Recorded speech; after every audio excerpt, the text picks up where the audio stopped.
Femeia este ființa dragă ce-o întâlnim pe-al vieții drum. Ea multă dragoste propagă, petale albe cu parfum.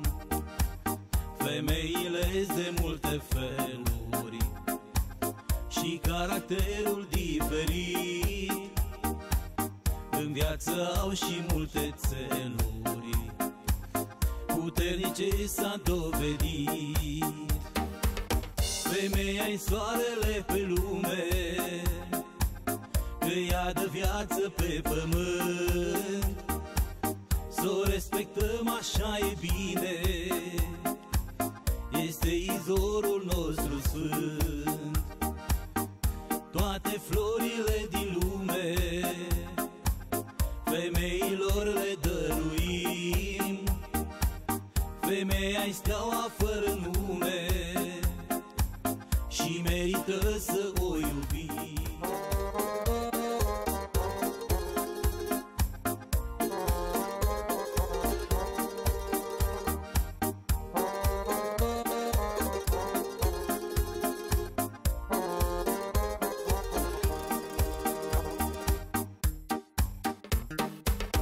Femeia tot ce vrea obține, că are simțul dezvoltat, face numai ce-i convine, cu zâmbet dulce și curat.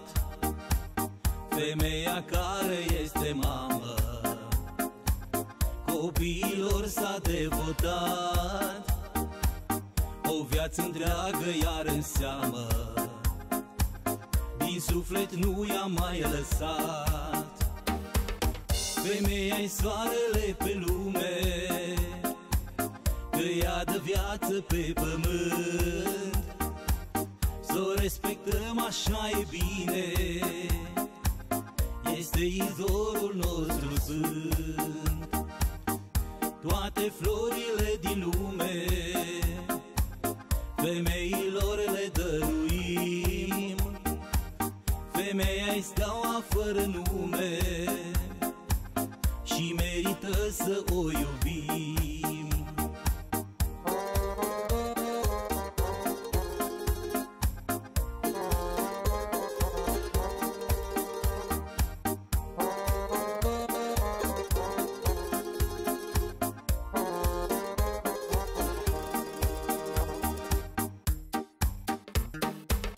Femeia-i soarele pe lume,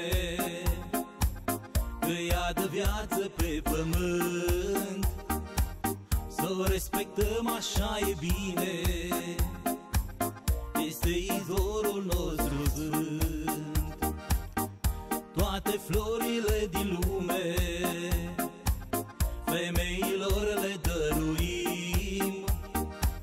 Femeia-i steaua fără nume și merită să o iubim, și merită să o iubim.